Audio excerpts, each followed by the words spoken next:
لیکن تجھے پتہ نہیں کہ یہ کسی ماں کا بیٹا ہے، پتہ نہیں کسی بیوی کا شوہر ہے۔ ایک ہمارے دوست ہیں، بزرگ ہیں، ان کا داماد فوت ہو گیا، نشہ کرتا تھا۔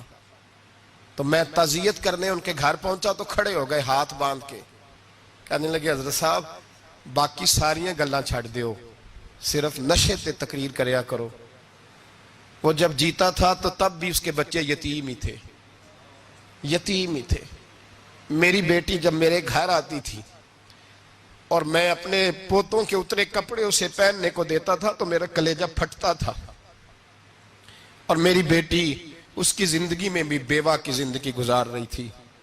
وہ میری بہوؤں کے اترے ہوئے کپڑے پہنتی تھی، کوئی دعا کرو، کوئی جلسے کرو، یہ لت ختم ہو جائے۔ اور کہنے لگا اب میرے وہ چلا تو گیا ہے، دادا دادی اس کے پہلے کوئی نہیں، چچا ہے کوئی نہیں، جب تک تو میں زندہ ہوں ان نواسوں کو کوئی روٹی کا لقمہ، کوئی کپڑا مل جائے گا، لیکن سوچتا ہوں میں بوڑھا ہوں، مر گیا تو ان کو کوئی پوچھے گا بھی نہیں، کون ان کی خبر۔ اتنا ظلم اس قوم سے، اتنی زیادتی، اور آرام سے لکھ کر لوگ گزر گئے کہ یہ 70 لاکھ ہے، ان کا درد تو سمجھو، تکلیف تو سمجھو۔ 7 فٹ کا سونا جوان اور نشے کا عادی ہے تو کسی نالی میں پڑا ہوا ہے۔ اور میں نے کہا اس قوم کے ساتھ اس سے بڑا بھیانک مذاق کیا ہوگا۔ کوئی دانشور تھا بڑا ظالم، اس ظالم سے کوئی مشورہ لینے آیا، اس نے آ کے کہا تو بڑا ظالم ہے، بڑے کڑوے مشورے دیتا ہے، میرا ایک دشمن ہے، میں اس سے بدلہ لینا چاہتا ہوں، میرا دل کرتا ہے اس کا بچہ قتل کر دوں تاکہ وہ تڑپے۔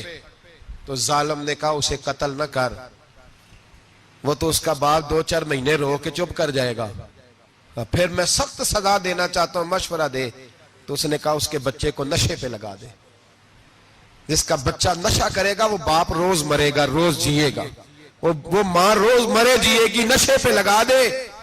اس قوم کے ساتھ سب سے بڑا ظلم یہ ہوا کہ ملت کا جوان نشے پہ لگ گیا، ڈرگز پہ لگ گیا، اتنے تباہ حالات ہوئے کہ جوان چڑھتی جوانیاں، اماں نے کتاب دے کے بھیجا تھا، اور کالج سے واپس آئے تو نشے کے ٹیکے ہاتھوں میں پکڑے ہوئے، ٹیکے۔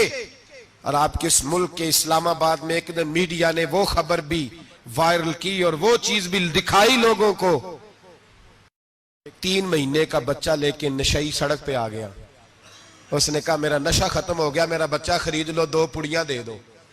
تو وہاں بیبیاں جو سن رہی تھیں وہ بھی چیخے مار کے رو رہی تھیں۔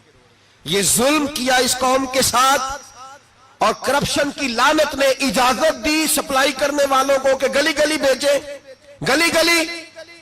انہوں نے کچھ تھوڑا ظلم نہیں کیا ان حکمرانوں نے، اور ہماری اپوزیشن اس کو نہ صرف اتنا پتا ہے کہ یہ جائیں اور ہم آئیں، اس سے زیادہ کوئی غرض نہیں۔ بھائی کرپشن کے خلاف نکلے ہو تم، نشے کے خلاف کس دن نکلو گے؟ جوئے کے خلاف کس دن؟ قوم تو مر رہی ہے نشے سے، اس کے خلاف میدان میں کب آؤ گے؟ صرف اتنا ہے کہ یہ جائیں اور ہماری باری آئے، اس سے زیادہ کچھ نہیں۔ جتنے مجرم وہ ہیں اتنے ہی تم بنتے جا رہے ہو، اس لیے کہ اصل بات پر نہ وہ آتے ہیں اور نہ اصل بات پر یہ آتے۔ بھائیو، میرے نبی پاک صلی اللہ تعالی علیہ وسلم، اور ایک اور تماشا ہے، یہ میرے پہ اللہ کا یہ احسان رہا، اس لیے نہیں کہ میں پرہیزگار آدمی ہوں، نیک ہوں، اس لیے نہیں، ویسے ہی اللہ بعض اوقات اسباب بناتا ہے، سبب بناتا ہے۔ مجھے نہ شراب کے رنگ کا پتہ ہے، نہ اس کی خوشبو کا پتہ ہے، نہ میں نے کبھی زندگی میں دیکھی ہے، یہ کرم ہے میرے حضرت صاحب کا، میں نے نہیں دیکھی، مجھے نہیں پتا کیسی ہوتی ہے، کچھ باتیں میں نے سنی ہیں۔ ایک محفل میں بیٹھا تھا مجلس میں، تو ایک شخص نے کہا کھانسی نہیں جاتی بچے کی، دوسرا اس کو مشورہ دے رہا ہے، کھانسی نہیں جاتی، بڑی دوائی دیسی بھی فلاں بھی بڑی کھائی، مشورہ دیا اس کو کہ تو اس طرح کر، اس کو نا شراب کے 2-4 چمچے پلاؤ، کہتے ہیں جی اس کو نا یہ پلاؤ تو صحیح ہو جائے گی۔ تو میں نے پلٹ کے اس کی طرف دیکھا، میں نے کہا کوئی عقل کر، کیا مشورہ کرنا؟ مولانا میرا تجربہ ہے۔ میں نے کہا تیرا تجربہ افضل ہے یا رسول اللہ کا فرمان زیادہ افضل ہے؟ تیرا تجربہ افضل ہے۔ حضرت ام سلمہ رضی اللہ تعالیٰ عنہ کہتی ہے میں نے عرض کی یا رسول اللہ صلی اللہ علیہ وسلم میری بچی بڑی بیمار ہے، تو مجھے کسی نے کہا ہے یہ تھوڑی سی نشے والی چیز ہے، یہ بنا کے تیار کر کے دو، صحیح ہو جائے گی، بیمار ہے بچی تو یہ نشے والی چیز ہے، اس کو تیار کر کے دو، تھوڑا نشہ ہے۔ اگرچہ بعض، میں نے شروع میں کہا، بعض لوگ مریض کو، سخت مریض کو ایسی ادویات جو مجبوری بن جائے اس کی گنجائش اور اجازت دیتے ہیں. محتاط علماء تو اس میں بھی بہت ساری چیزیں پہلے بیان کرتے ہیں، لیکن اس نے کہا جی میرا نشہ دینا ہے شفا کے لیے. تو حضرت ام سلمہ کہتی ہے میرے نبی پاک نے میری طرف دیکھا، میری طرف. تو میں نے کہا یا رسول اللہ آپ کیا فرمانا چاہ رہے ہیں؟ تو نبی پاک نے فرمایا ام سلمہ کبھی ناپاک چیز میں بھی شفا ہوئی ہے، کبھی ناپاک چیز میں بھی، کبھی شراب اور خمر میں بھی شفا ہو سکتی ہے. شفا رب کریم نے رکھی ہے پر شہد کے اندر رکھی ہوئی ہے، شفا اللہ نے رکھی ہے قرآن مجید میں رکھی ہوئی ہے. تو اس میں بھی کبھی یہ حضور نے بیان کیا ہے کہ اس کے اندر شفا ہو سکتی. تو امت کتنی دلیری کرتی ہے جو یہ مشورے دیتی ہے کہ اس کے اندر نشہ ہے، شراب ہے، تو کھانسی چلی جائے گی تو فلانی بیماری چلی جائے گی. نہ آؤ ان چیزوں پہ، نہ اپنے ایمان کو خرابی دو، اور نہ ایسی باتیں کرو جس سے کہ ڈائریکٹ رسول اللہ صلی اللہ علیہ وسلم کے واضح ارشادات کی مخالفت ہو. میرے نبی پاک صلی اللہ علیہ وسلم نے فرمایا. اور پھر کچھ لوگ کہتے ہیں تھوڑی پی ہے جی. اب تو میں تجزیے میں پڑھ رہا تھا کہ ایسی شراب ایجاد ہو گئی ہے، لوگ شراب پیتے ہیں اور وہ مست بھی رہتے ہیں، کار بھی چلاتے رہتے ہیں. کہتے ہیں جی نہیں ہمارا ذہن معاف نہیں ہوا تو یہ والی صحیح ہے، نشہ نہیں لاتی. میرے نبی پاک صلی اللہ علیہ وسلم نے فرمایا جس چیز کی تھوڑی مقدار، زیادہ مقدار حرام ہے اس چیز کی تھوڑی مقدار بھی حرام ہے. جس کی زیادہ مقدار حرام ہے اس کی تھوڑی بھی. تو خمر اور شراب اگر فل پینا جائز نہیں تو تھوڑی پینا بھی جائز.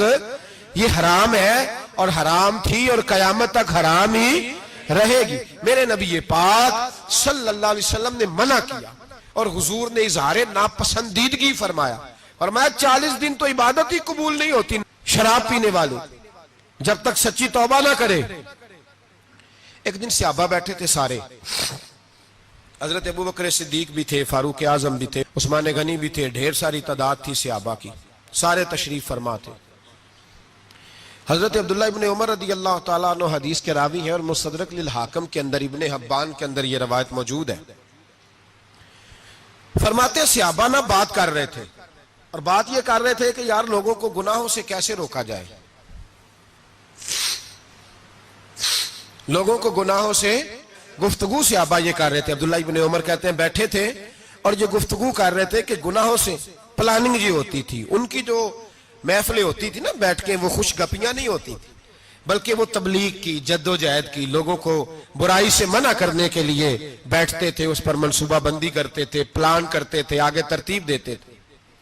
گفتگو ہو رہی تھی تو اب آپس میں بات ہونے لگی کہ کون سا گناہ زیادہ برا ہے جس پر سب سے پہلے کام کیا جائے. تو دور ایک صحابی بیٹھے تھے، ان کا نام تھا عبداللہ ابن عمر. ایک عبداللہ بن عمر ہے اور ایک عبداللہ ابن عمر ہے. حضرت عبداللہ ابن عمر دور بیٹھے تھے، بڑے سمجھدار سیانے باریک بین آدمی تھے. تو حضرت عمر فاروق اپنے بیٹے سے کہنے لگے جا عبداللہ ابن عمر سے پوچھ کے آ کہ سب سے سخت گناہ کون سا ہے. توجہ ہے میرے بھائیوں، ادھر دیکھیے گا میری جانب. پوچھ کے آ کہ سخت گناہ کون سا ہے. عبداللہ بن عمر رضی اللہ تعالیٰ عنہ کی خدمت میں جب عبداللہ ابن عمر گئے تو جا کے کہنے لگے کہ صحابہ پوچھتے ہیں کہ آپ نے زیادہ وقت گزارا ہے نبی رحمت صلی اللہ علیہ وسلم کے پاس، تو بتلائیے برا گناہ کون سا ہے، سب سے سخت گناہ، تاکہ سب سے پہلے اس پر پابندی لگائی جائے، اس پر محنت کی جائے. تو حضرت عبداللہ ابن عمر کہنے لگے صحابہ کو جا کے بتا دو کہ سب سے برا گناہ شراب پینا ہے، سب سے برا گناہ، اور یہ ام الخبائث ہے، برائیوں کی جڑ ہے، گناہوں کی ماں ہے، یہ بنیاد